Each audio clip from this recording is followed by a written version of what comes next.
no money? That's an asshole. It wasn't a phase.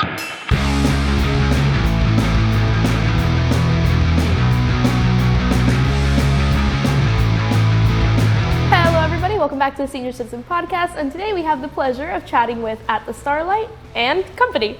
Yay! How you guys doing today? Doing pretty well here. How about yourself? I'm doing well. Up on the uphill from being sick all the time, so it's great. I want to talk a little bit about how At the Starlight got started. I don't know whose fault it is, who wants to start. It's her fault. Is it? It's my fault. Why is it my fault?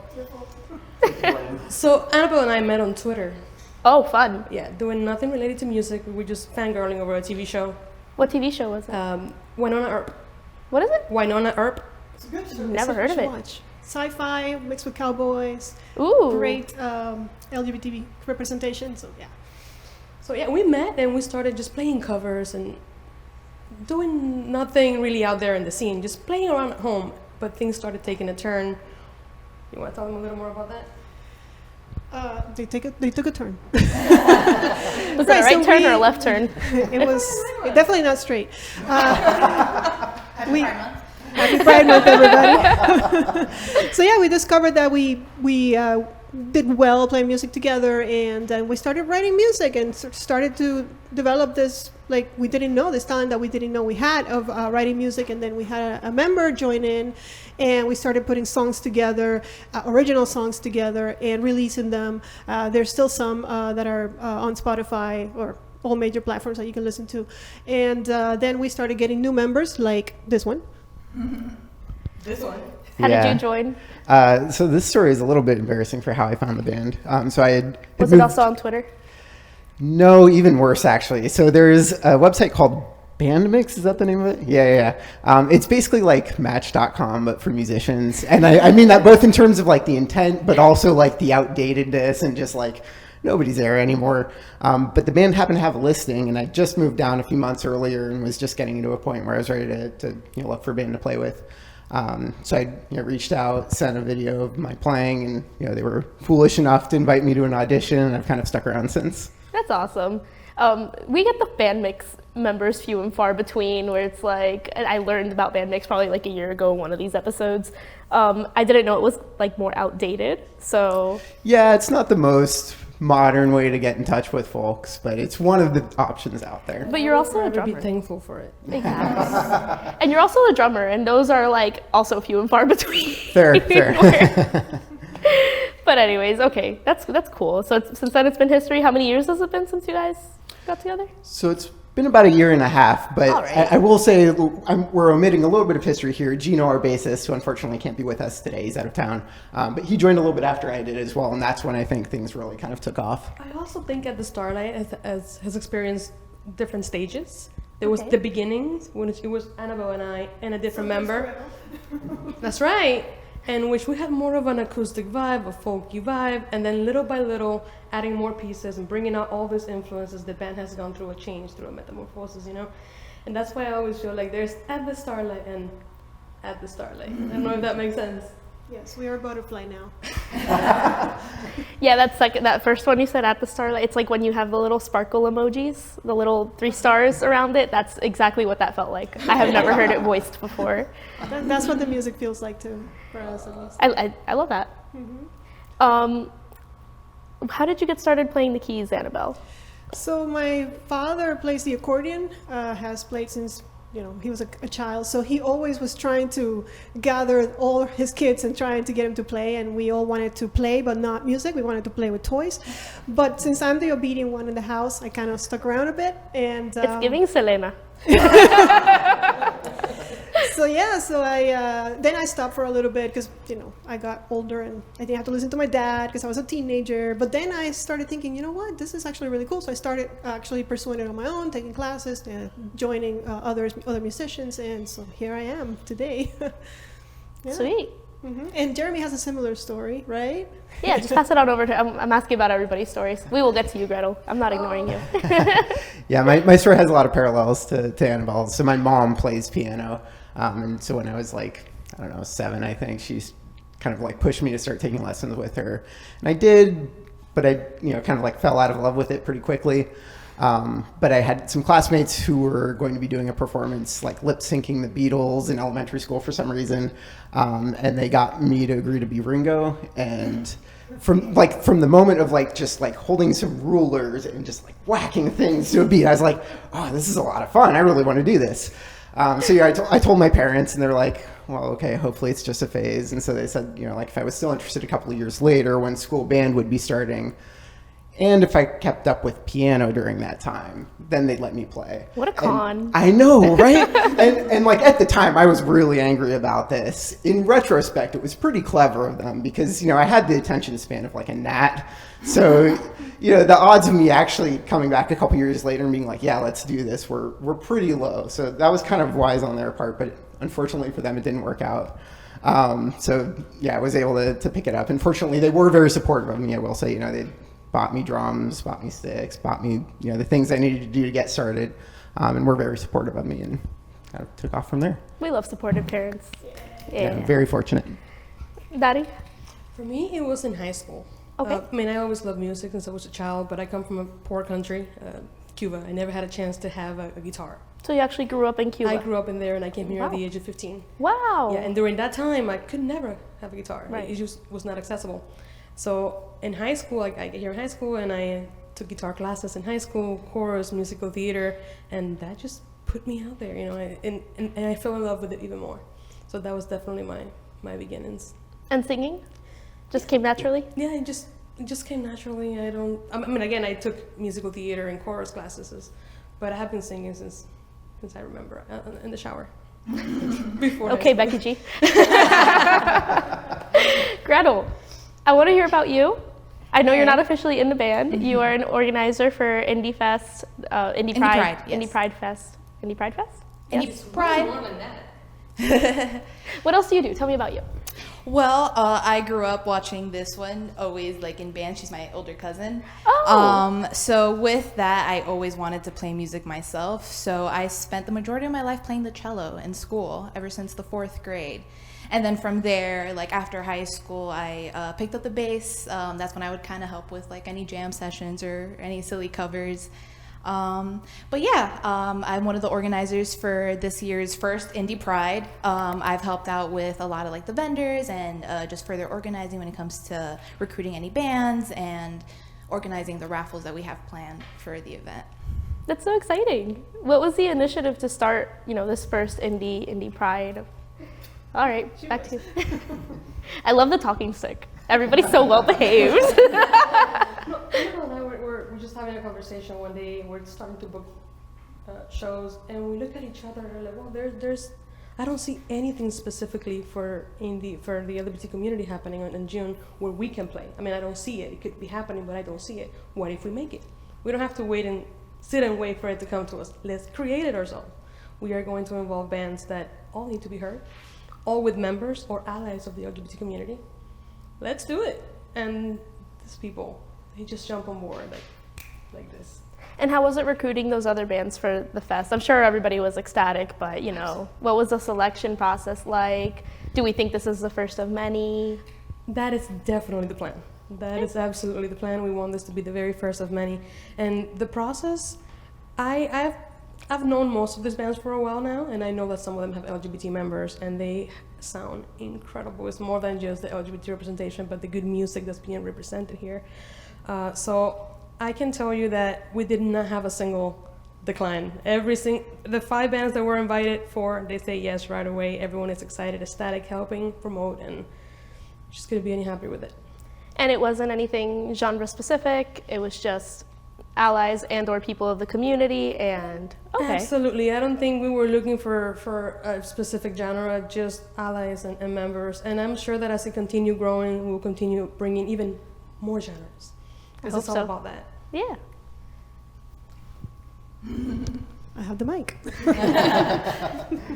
All right, well, we're going to jump into everybody's scene emo phases if we had one. I love this specific group because not everybody is from South Florida or was raised here. So I want to hear about your experiences growing up, if you were an emo and or scene kid, and your influences. You Yeah, gave I'll up the talk talking about stick it. so fast. Yeah. No worries. Yeah, so I would say I've been more of a fan of the music than like kind of the entire scene, so to speak, just in the sense that like I never really got into like the fashion aspect of it. Okay. But certainly, you know, there's like a lot of bands that have been called emo that I very much enjoyed playing, you know, listening to and taking inspiration from for my own playing.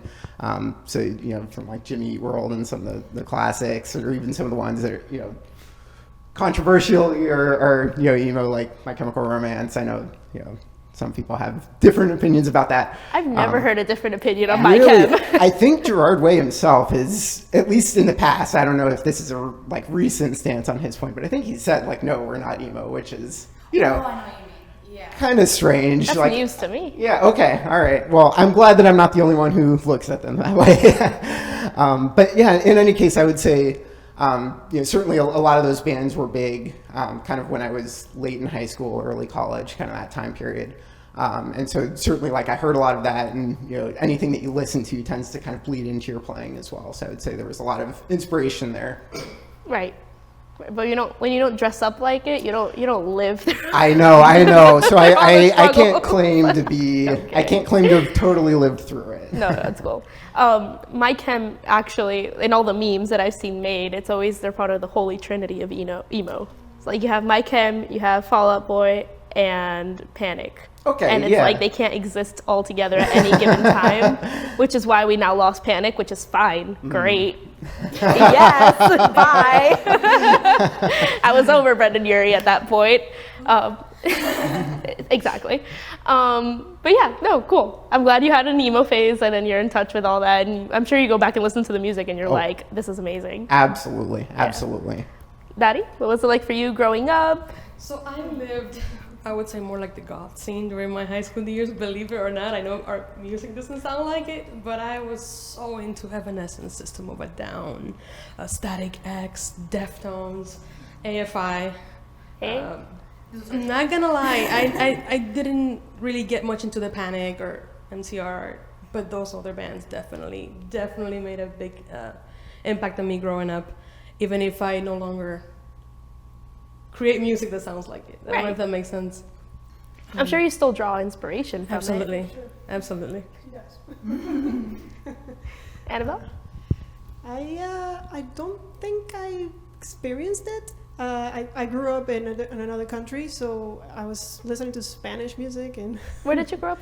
Puerto Rico. Puerto Rico. So, but then she makes me listen to it all the time, like all the time. Like now I know, I'm hearing the names and I'm like, oh, I know that one. Oh, I know that one. Oh, I know that one. Oh, yeah, those are so cool. She was like, Yeah. So, and I guess when I got here to this country and I started seeing it, I was always very intrigued. And what I realized was that they're like the nicest people, because a lot of people are, you know, like even me, I will confess, at first I was like, oh, they look different. And then when you meet them, they're like, oh my gosh, you guys are such sweethearts and such great people. You have good taste in music. Yeah. I tell her, you should have seen me in high school with my pants and my chains rolling all over the floor. And my The trip pants. Yeah. I'm still going through my phase. Valid. Fair. Funny enough, I actually wrote a whole article about it. I do write for the Record Underground. So, oh, fun. They were here. Yeah. So I dive into just how just emo-ness really ties into just otherness and feeling left out. So I also grew up with this one, gave me a whole bag of just like CDs. So of course Linkin Park, Evanescence, Killswitch Engage. And then from there I kind of fell into like the more traditional kind of emo pipeline into like MCR, Panic, Fall Out Boy. I'm only missing Panic as my holy trinity of concerts, but You're not missing much. I went to the last one before they announced that they were done for, and I'm going to be completely honest when I say I went to go see Marina. That was opening. Yeah. It's only but Marina. she dropped the diamonds now, but yes, I went to go see Marina because she was opening. And I love her. I've loved her for like 15 years now at this point. And then for Brendan Urie, well, Panic, you hear the people up in the nosebleeds. They were like, dude, we know you for some things, but it's not this. And I'm like, ouch, that's gotta hurt. It was a good show, but it wasn't the Panic that we know and are used to. So it was like disappointing. He just played the whole Viva Las Vengeance album. and then plays I Write Sins as an encore, and it's like, dude, we knew you weren't leaving without singing that. Like, you can't just do that. But going back to what Annabelle said about the look not matching the vibe, like, and I always refer back to when you hear that people are getting trampled in concerts and stuff, and you see that it's always different genres. Not that I want to hate on any other community of music or whatnot, but somebody got trampled and got killed, and it was at like I forgot what the rapper's name was. Travis Scott, exactly. But you see a pit at a heavy metal concert, and if you fall, they pick you up. Or if you're a girl, you got some dude behind you. I also wrote about that. It's a prominent topic. It's not, so you can't always judge a book by its cover. And this community, at the end of the day, is actually about keeping people safe and being loving and caring. And I love that, you know, you saw it from an outsider point of view, and now you're living it. Mm-hmm. Definitely, yeah. Wow. That was a soapbox. That was therapy.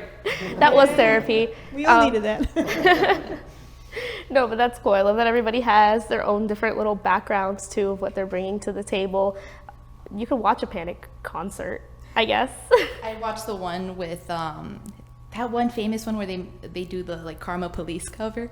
I'm forgetting like that tour of like Panic at the Disco that's so iconic and so like burlesque and like clowny and stuff. I always rewatch that concert. Really? I have to go from back their and early see. years. That has to be the first album, if Yeah. I knew it, because that was the most theatrical one. Mm-hmm. Yeah. No, that's my all-time favorite one. That other album than, is like, of course, gold. Pretty Odd is a classic, and Yeah. Pretty Odd's all right. But the first album, I always right. forget the name when I bring it up. What's you the... cancel it out. There we go. Hey, that's what I got. God damn it. What's the future for At the Starlight? Where do you guys see yourself? What's the goal as a band? What's that dream? And everybody can have different dreams. Yeah. Well, I would say like the really, really short-term dream. We've been working on an album that we're hoping to get put out there in like next couple months or so. We don't have a specific release date, but I think like really short-term dream is wrap that up, get that out there, get some ears on it. I would say longer term, I mean, I think each of us have slightly different goals, but I think for me, I just want us to be kind of a regular part of the music scene in South Florida. And not just playing out, but also being known for being leaders in particular areas. So one of the things I really loved about Dari's idea for Indie Pride was I think that's like a huge first step towards that. Like Jeremy said, one of the biggest goals right now is to put the album out there. We just recently finished wrapping up recording, so all the instruments and vocals and all that is finally done. It's a matter of getting mixed and putting it out there. I thought you were going to say something. I am, but I didn't want to interrupt. It's okay. What can we expect from this album now that it's all pretty much almost done? I Do we have any think the best thing to surprises? say is that we finally found our sound. We found who we are as a whole, not just who we were before with different members. So now we have a more solid idea of who At the Starlight is, musically speaking. And I'm really looking forward to sharing that. Because I think right now it can be a little bit confusing. You can go and listen and some songs sound one way, some songs sound a different way. And now after this album, everyone's going to have a better idea what At the Starlight is up to. And that's why we have the indie title on it too, right? Because we're confused. Yeah. I'm kidding. And I would add on to that, I think you can hear that evolution a little bit in the album too, right? Like certainly I think there is a real distinction between this album and some of the stuff that we have out there. But there's like just enough of a tie to what's come before that you can really kind of like hear the evolution. And we still have to figure out exactly how we're going to word the tracks. But I imagine that like kind of how we put it together, you'll be able to hear that kind of transformation for us as a band. And not only that, but there are 2 songs that are already out that are also going to be on the album transformed. So you'll be able to definitely see the transformation. But yeah, I think for us, we want to be heard, right? We want our babies, our songs to be out there, to be heard by others. And like Jeremy said, also involve, our values in it, because we are all, we all like helping. I think that's one thing that this band has going for them, is that we are all very supportive, not just of each other, but of the community as well. So. For me, I know that I want to go back to this just because, like you said, we all love helping, and I think that we have a platform that not many people have. We have the power to put things out there and people to pay attention.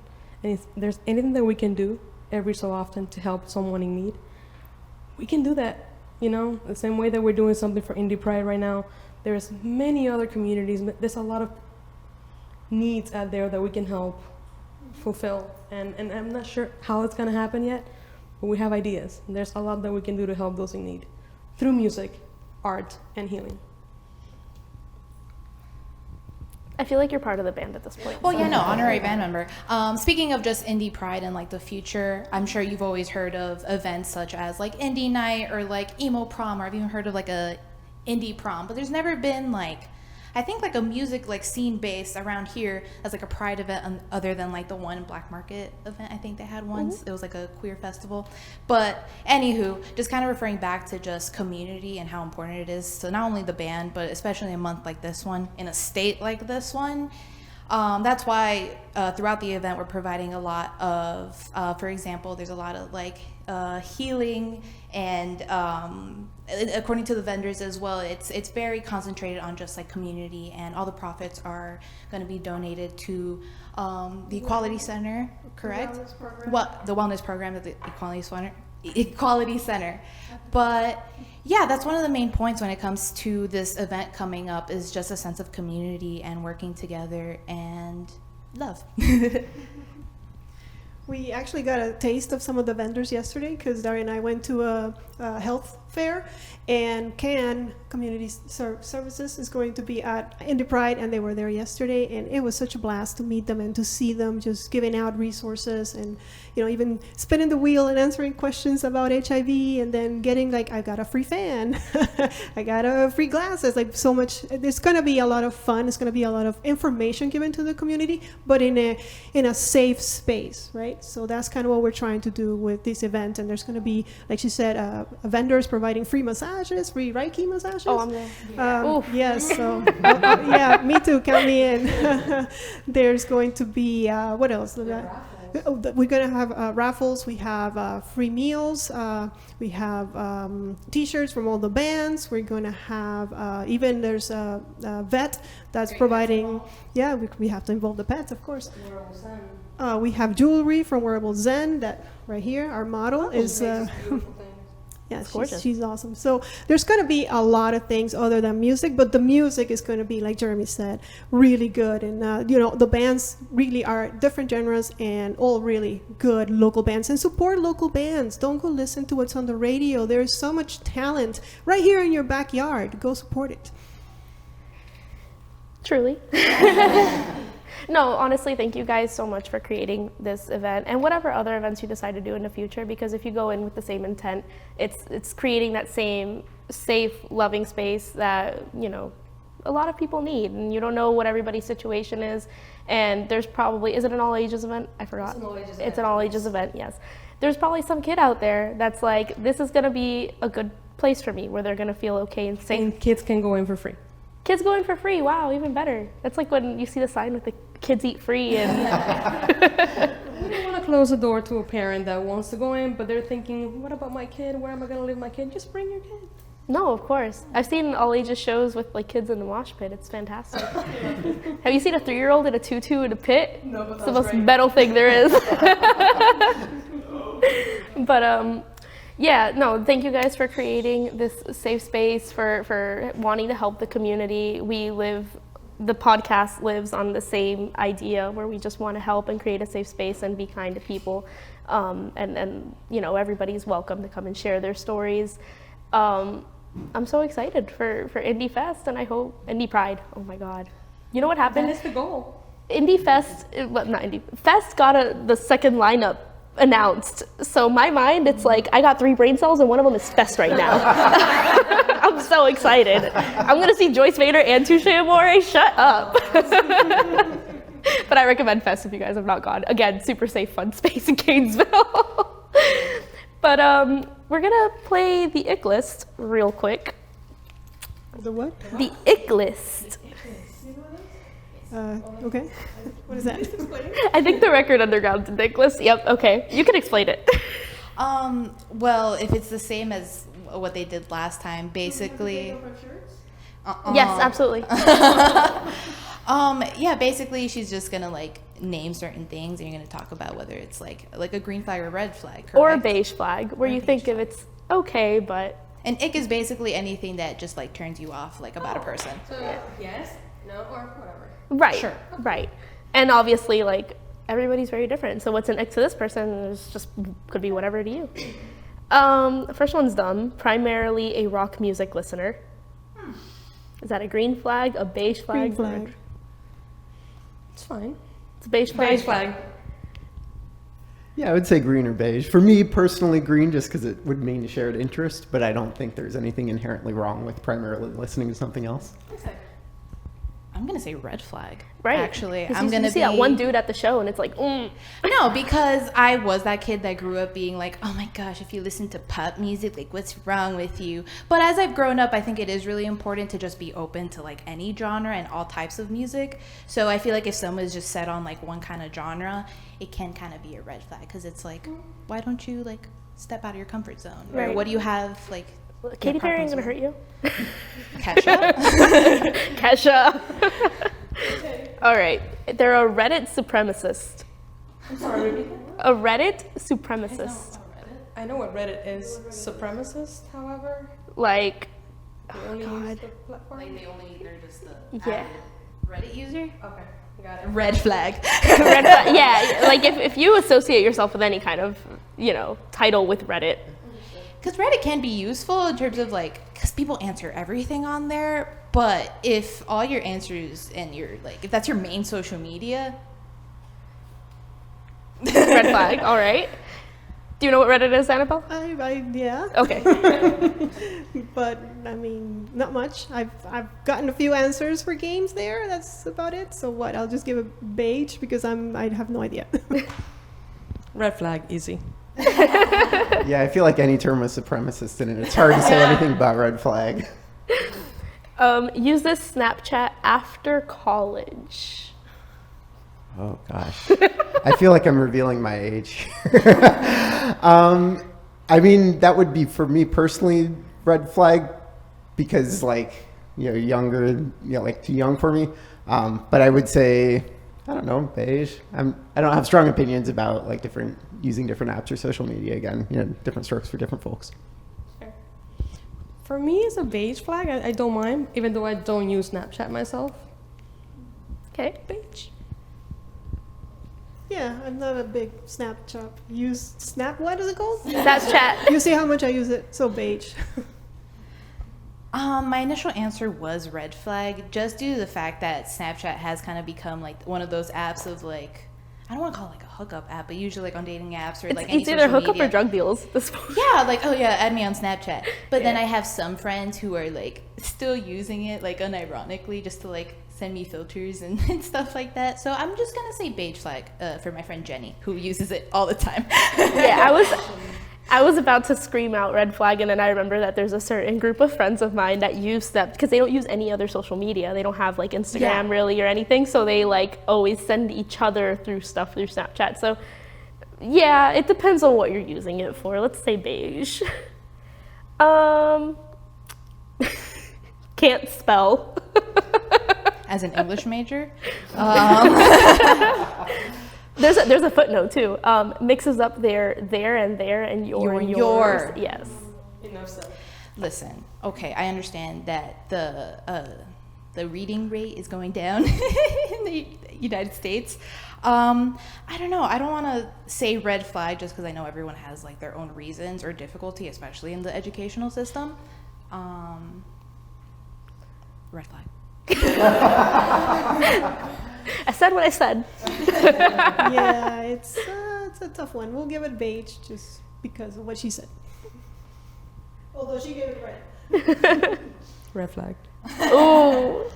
I would say there was a long time where I would say red flag without hesitation and not even feel like I needed to give an explanation. But these days I would actually say beige. Just because you don't necessarily know the background and what they're coming from, right? Like maybe it's their second or their sixth language. Maybe they're just learning that sort of thing, right? So yeah, I think it's good to give the benefit of the doubt, especially if you don't know the person. So I would say, Making us all look bad here. but if I know the person, They're I know all they like, have no this is excuse. my second and then third red language. flag. I get them right. I'm gonna say green flag because I mess that stuff up all the time. Not on purpose. It's just like when I'm typing too fast and it happens. So I can't be criticizing that. And last one, has a loud car purposefully. I feel like that's probably red. So I have 2 dogs, and one will just go absolutely nuts if there's like real loud motorcycle or something going on the street. And like if that's just your vehicle and it happens to be loud, whatever. But Right, if but you're not on seeking purpose. it out, Yeah. like that's just obnoxious. Red flag.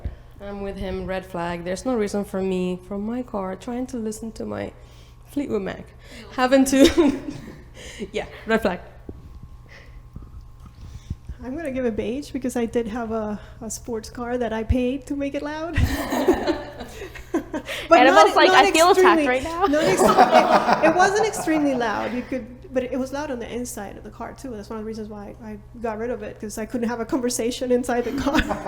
But it sounded really nice. But I understand that some people might not care about my noise. So I need to say something. I feel like a hypocrite because I met you with your loud car and I still. Oh, there you go. I feel better. she never liked the car. Yeah. As someone who's dating a car guy, Red flag. no, he's cool about it actually. Just because when it comes to a lot of sounds, dating someone who is really into cars, he can recognize like any motorcycle or car just by hearing it. Wow. So there is like almost artistry behind like the obnoxious like sounds. So I do want to say a beige flag because people enjoy it for a reason, because it is like their own way of like art, like customizing their car or updating it in that way. But I could absolutely understand how like annoying could be to just be like just for the sake of it, just to like, oh, look at my car, guys. Like there's a difference between like, you could be more humble about it, I'd say. Right. So beige. Yeah, red flag. Without any context given, just red flag. Guys, this is your shameless plug moment. Go ahead and let that camera know everything they need to know about At the Starlight and Indie Pride. Oh gosh. Well, again, we're at the Starlight. We're an indie rock band based in South Florida. We've got an album coming out in a few months, but in the meantime, we have music out on all major streaming platforms. And I'll hand it to Dari to talk more about Indie Pride. So Indie Pride is going to take place on June 22nd at my mama's book and record store. And we are so excited, not just for all the community resource that we're going to be bringing to you, but all the good bands coming in that day. And we really can't wait to have you there. Yes, so once again, June 22nd at My Mama's Books and Records Cafe. From 1 to 5:30, you can find tickets on eventbrite.com, and we'll see you there. It's going to be fun. 5 bands, all local. Be there. Or be square. Well, yeah, you'll catch me on the Record Underground website, where I will continue to be writing articles. I will surely write about this fantastic Indie Pride that's coming up. And yeah, you'll catch me there. I'll be at the door collecting tickets, having fun, grooving. Hopefully, I want to win that raffle for the free massage. Guys, thank you so much for coming out. And again, thank you for organizing Indie Pride. It's beautiful seeing people support others, support a community, supporting the local scene, and anybody who could be attending these shows that might need a safe space for a little bit. And thank you again so much for coming out to the Senior Citizen Podcast. I appreciate y'all. Thank you, Vicky. Thank you for what you do for the community, for the musicians, for the bands, for giving us a spot and a place to come and do this and talk about it and be heard. I appreciate it. This is you guys' home, and we'll catch each other next week on the Senior Citizen Podcast. Make sure to go and look out for At the Starlight for whenever that album comes out, and we will see you at Indie Pride.